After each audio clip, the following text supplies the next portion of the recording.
Since the beginning of history, the waters of the earth have provided an inexhaustible supply of food and a livelihood for much of mankind.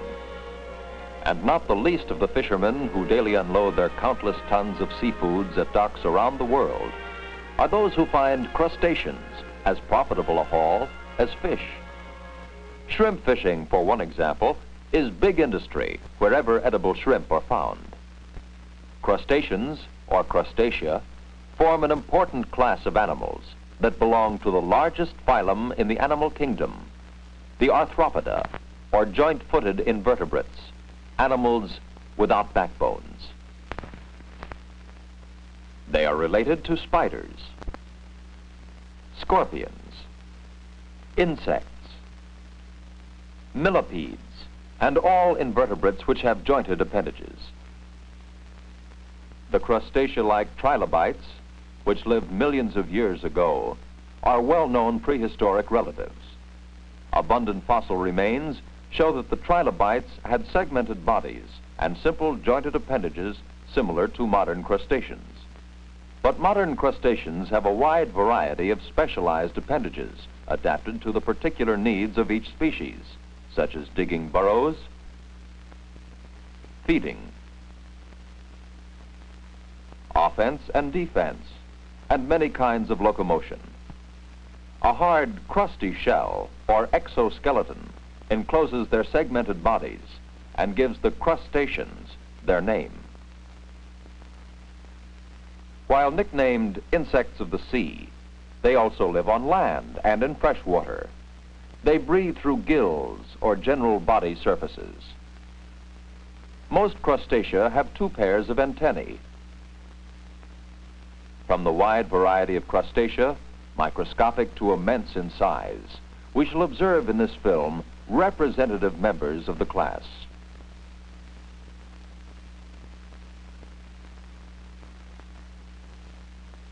Each early spring, as if by magic, temporary rainwater ponds in eastern North America suddenly teem with a delicate crustacea, less than an inch long, the fairy shrimp. Their scientific name, Branchiopoda, refers to their branched legs, by which they propel themselves around, usually on their backs. They also breathe through their legs, which keep a constant current of water flowing past them for supplies of food and oxygen. The male has an enlarged second pair of antennae, which serve as claspers to hold the female during mating.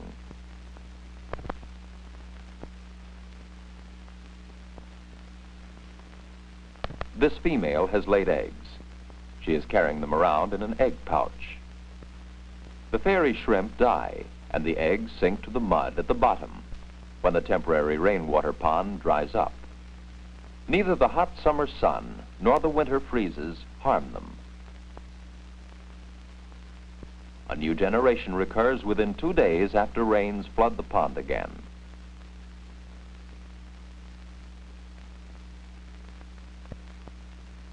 A second kind of crustacea, the ostracoda, are being studied in this research laboratory.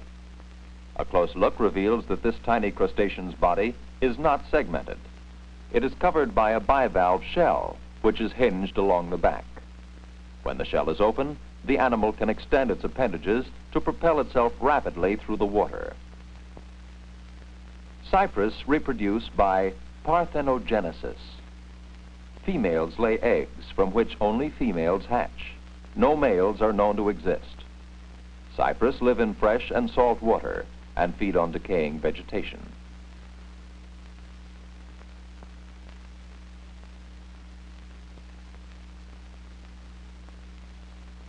These men are dragging a special kind of net behind a boat to collect some of the minute plant and animal organisms known as plankton, which drift about in bodies of fresh and salt water. Many of the animal forms of plankton are crustacea called copepoda, after their oar-shaped legs. Plankton is of tremendous importance to life in the sea. Though microscopic in size, it is so plentiful that it is the diet of some whales. Many small fish eat it and, in turn, are food for larger fish and other animals. Commercial fishermen search for areas rich in plankton, since great numbers of fish feed in such areas. Here is a sample of the wide variety of almost transparent tiny animals collected by the plankton net.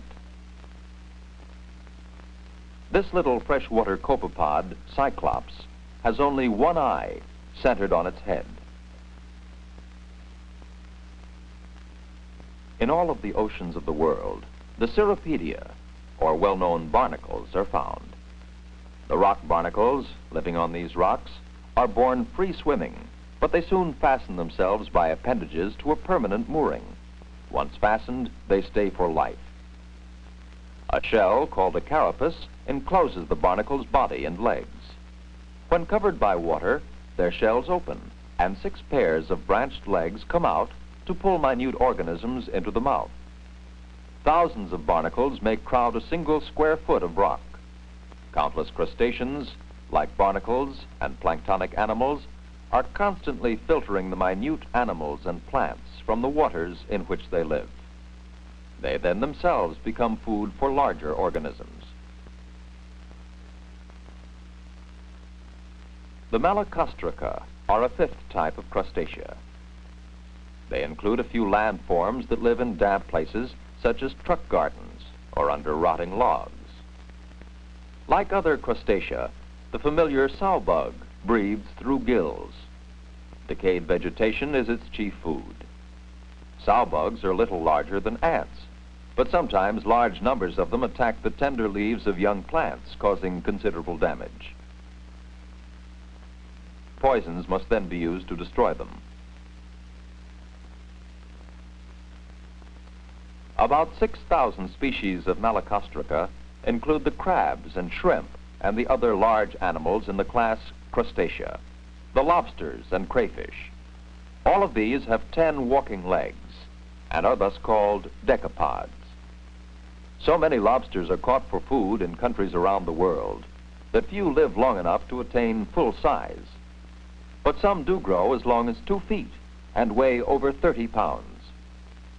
Lobster meat is one of the tastiest seafoods.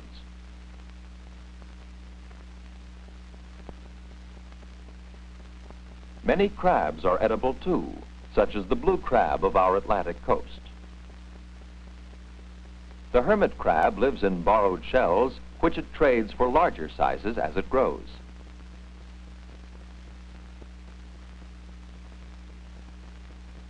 The fiddler crabs have only one enlarged claw, which they wave about in an amusing manner.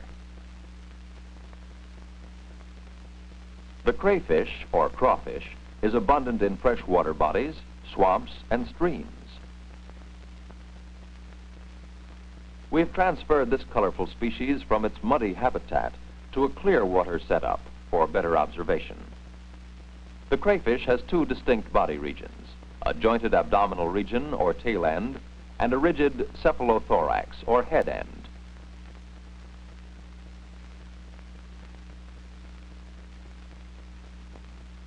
Its tail often serves as a paddle for a quick getaway. The crayfish is much like the lobster, only smaller. Its entire body is covered by a hard exoskeleton.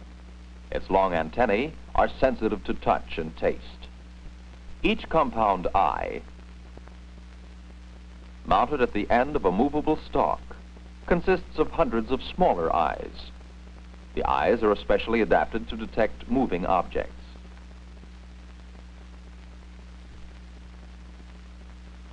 Beneath the protecting exoskeleton are the gill chambers through which the crayfish pumps water to obtain oxygen. Some of the gills are attached to certain appendages which assist in the breathing process.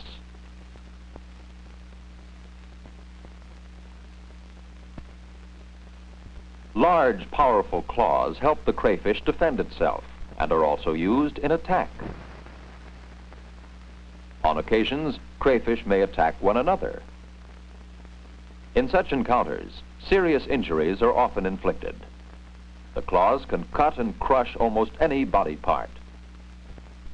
This one has suffered a badly wounded leg, a serious injury for most animals. But look, a marvelous process called autotomy enables the crayfish to sever the wounded leg voluntarily between certain segments, leaving only a stump. Autotomy stops the bleeding automatically. After several months of gradual development, wonderfully, a new leg of full size will finally replace the injured one. Amazing, too, is the life cycle of the crayfish. After the mating season, the female lays eggs which are fastened to her swimmerette appendages by a glue she secretes. The egg cluster so resembles a blackberry that females with eggs are said to be in berry. The female moves her swimmerette appendages back and forth in the water to aerate the eggs. Here is another species in berry. Over a period of several weeks, the eggs develop and hatch. The young crayfish cling to the mother's swimmerettes for a few days after hatching. As their bodies grow, the hard exoskeleton cannot expand, so it is shed by molting and replaced by a new and larger one. Molting occurs about 7 times the first year and once or twice a year thereafter. Malacostraca means soft-shelled, but refers only to the softness of the shell immediately following the shedding of the exoskeleton, since the shells of malacostracans include the hardest shells of all crustaceans. Now watch the crayfish make the final flip out of its old skeleton. Until the new exoskeleton hardens hours later, crustaceans are helpless against attack.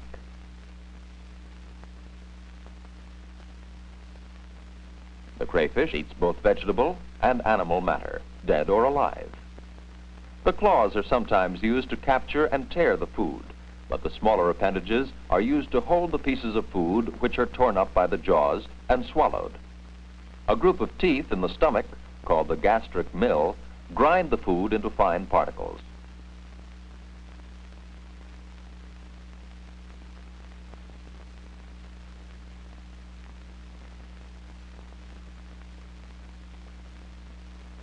While crayfish cause considerable damage at times by eating cultivated crops or by destroying lawns and levees with their burrows, the damage is small compared to the value of the thousands of tons of crayfish consumed annually as food.